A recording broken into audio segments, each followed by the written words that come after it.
doch mir geben, passt es mir doch gar nicht an.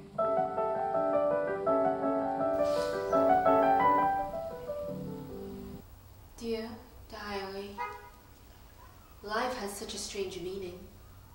It is supposed to be the opposite of death, but yet can be so similar. You see, my darling diary, in the world that I live in, I, Anastasia, am of a dying breed. There is no more of me. I have gotten used to hearing my footsteps echoing on the empty paths that I walk on. You see, I am the only being left in this world. Imagine that. Not a single soul for miles to come. I wonder how I came into this most unusual predicament. It's almost as if some radical famine hit this earth and wiped out this entire world's population. And so each day I would begin my arduous journey of foraging for food in this barren wasteland that was once called Earth. One day, I stumbled across a huge area of land that had given birth to an array of succulent fruits and vegetables. Ecstatic and happy, I consumed this decadent treat. Oh, it's been so long since I've had anything of significant nutritional value. If this was not paradise, then I don't know what is. Oh, how lucky I, Anastasia, was to immerse myself in such lush vegetation. Enjoying what I planted, said a voice. I turned around only to see a human standing before me. Like a stray cat that is wary of humans, I, Anastasia, was especially cynical of this one. After all, a human is a human. Is this your land? I must admit, I've never had such tasty fruits before, I confessed. Yes, I can see from the drool on your mouth how much you are enjoying my harvest. I'm lucky to have such great wealth, proudly declared the human. But how did you manage to find land with such rich nutrients in its soil? I've roamed this earth for years, and all the land that I have walked in has been depleted of all nutrients. It's a barren wasteland, I said. Well, I am a human of high caliber, and I know exactly what to do to get what I want, replied the human. Indeed he must be, I muttered to myself. Try this apple, he beckoned, and offered me a most unusual apple. It was of perfect shape and color. As I took a bite, I felt such an overwhelming sensation of, oh, my darling diary, I don't even have any words to describe what it was that I felt. But it was truly a magnificent feeling, like a sense of euphoria. Oh, your fruits are like sweet nectar on my lips, I whispered. Come, my dear, coaxed the human. Let me show you my land. And so I followed him like an obedient sheep. I was excited and could not believe that I had discovered a human of such high caliber. Perhaps I was not the only being in this world after all. So tell me, I asked the human, how did you manage to survive in this barren world while everyone else has perished? That's because I am not everyone. I am the chosen one, and I know how to succeed, he replied in a very vain tone. You must always be thinking then. Your brain must be of exceptional high quality, I remarked. Pleased with this compliment, the human held my hand. Oh, Anastasia, did you know your fingers are all crooked? It's almost as if the bones have grown in opposite directions, said the human. That's funny. I never noticed my deformed hands. But then again, no one has ever held my hand before. My land is comprised of infinite acres, but it's all on a steep incline. We must walk up these steep hills so I can show you the wealth of my land, explained the human. We soon passed a cluster of beautiful plum trees. "Have a plum," he offered. And oh, what a delicious plum it was, for I had never tasted anything so sweet on my lips. "How do you manage to get your fruits to be so sweet and decadent and perfect in color? Tell me your secret," I implored. "My dear, in time I will, in time," said the human, as he slipped his arm around me. "Oh, Anastasia!" he exclaimed. "Did you know that your left hip is most unusual? It protrudes out in the most strangest of ways." "Oh, but I swear, I never really noticed that. Could it be that maybe eating your fruits is what's making me this way?" I immediately spat the plum out. "How dare you insult me like that?" shouted the human in anger. "I'm a very kind and generous being. I let you feed on my harvest, and yet you mock me in return." "Oh, but I didn't mean it like that," I begged. "I have no patience for you. I forbid you to have any more fruits," he shouted in a very threatening manner. "No, don't do that. I will starve," I cried out. "I must have it, now that I know what true greatness tastes like." "True greatness?" chuckled the human.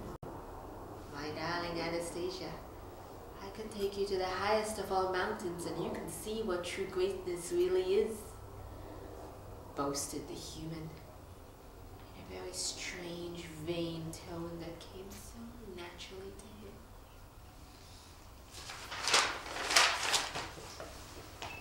The human then offered me a bunch of grapes.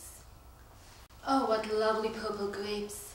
I've never seen or tasted anything quite as exquisite as this. I swooned in complete adoration. The human beamed, for he was clearly flattered by my reaction and awe of his harvest. As we started to walk uphill, I began to notice strange sensations in my knee, like a most peculiar burning. "Oh, Anastasia," said the human. "Your legs, they are all discolored. It's a strange shade of black and blue, and you seem very bruised." Bruised? I was now very confused. I knew that my legs for sure was in good condition before, but yet now it appeared that I was nothing more than a pathetic cripple. "Don't despair," whispered the human. "My fruits will give you strength." With that, the human carried me to the top of the hill. By then I had finished the grapes. I was getting weaker by the moment and had difficulty having a train of thought. It was like I couldn't think anymore. My thoughts were a convoluted mess. "Say something," whispered the human, in a very panicked and distressed tone. "You are not saying anything. Say something." The human started whimpering like a lost puppy. I so badly wanted to say something, but I couldn't. I just couldn't. But that's all I remember, for I must have blacked out. When I came to, the human had disappeared, but there was an awful burning stench in the air, the kind of smell one gets after burning human flesh. It was coming from a nearby cave. I sensed something had terribly gone wrong. I ran towards the cave, but slipped and went sliding down in what appeared to be some kind of strange green liquid all over the floor. What is all that red stuff? I wondered. "Oh, Anastasia," shouted the human. "Here I am. There is something I must tell you." And oh, my dear diary, what I saw was the most disturbing and horrible, grotesque thing ever. Smoke was coming from the human's blood-covered hands. "I have chopped my fingers off. Look at me. I want you to look at me. Look at me," commanded the human. I cut my fingers off, and as a double precaution, I burnt whatever remained of my fingers.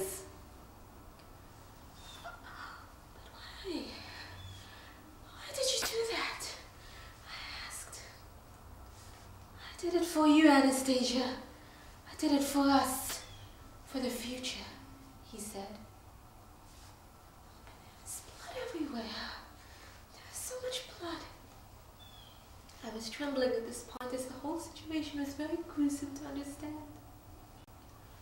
Oh, Anastasia, don't you see? It's the fruits I planted that have poisoned you, made you weak.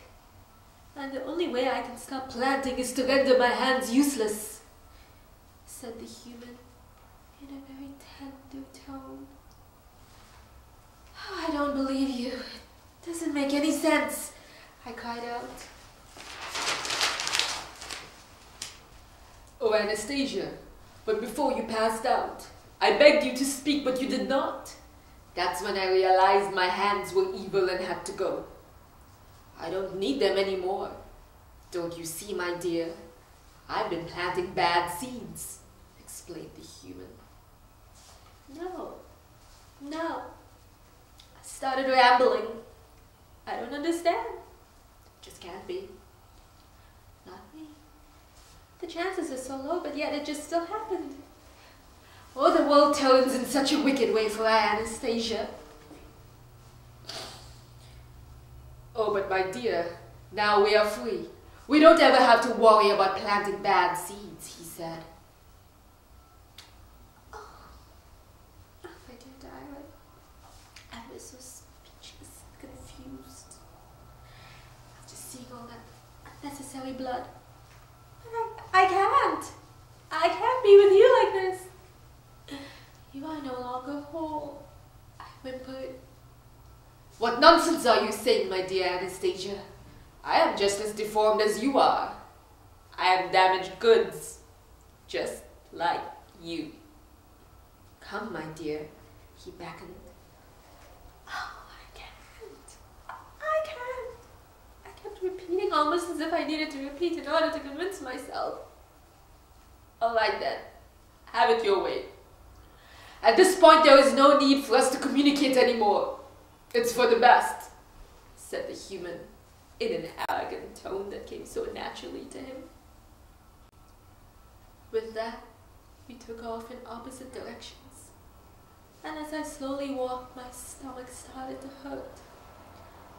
It felt so raw, like a tearing. What excruciating pain. Oh, it hurt so much.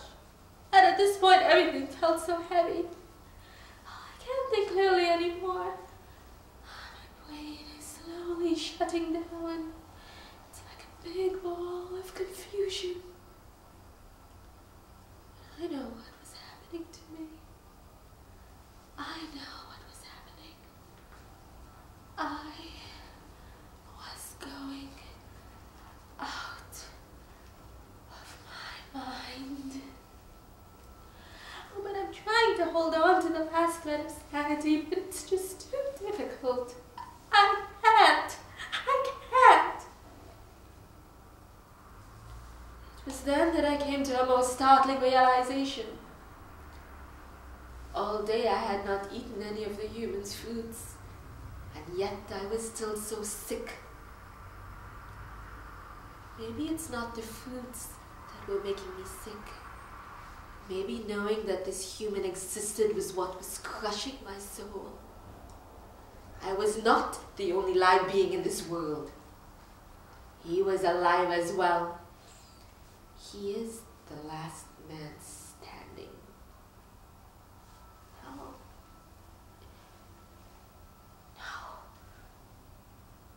If he ceases to exist, then perhaps I will be healthy again. Just like how things were before, when I was completely and utterly alone in my blissful company. At this point, I made up my mind and turned around, for I knew what had to be done as I walked towards the human. Back so quickly, he smirked.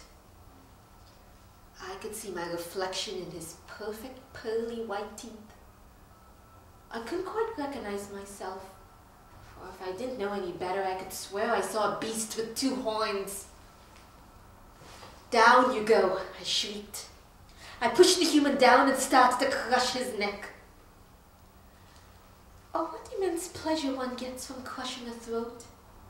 hearing the little bones snap. But yet there was still life in this human. Oh, of course, silly me. I have bad grip. My fingers are crooked. I have bad grip and I cannot crush a throat in an efficient manner.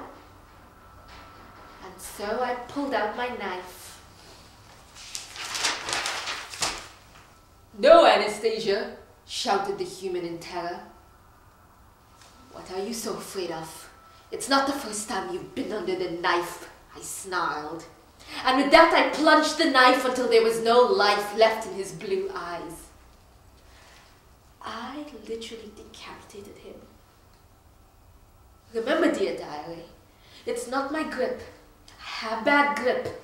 My fingers are crooked. It's the sharp blade that did all the work. Not my hands. They do not work properly. It's the blade. And so I felt tremendous relief, a wonderful satisfaction. And as I stood up, it was all black and all dark. And I started my journey once more into the night. Where do you ask? I don't know. How much longer? I don't know. But the funny thing is, when you are the last one in this world, you never really grow old. You see, you either have life and you live, or no life and you die. Dead or alive. Those shades of grey hair. And as I kept walking, I knew that one day life will knock me to the ground and I may never be able to get up. But you know what, my darling diary? That day is not today. Anastasia.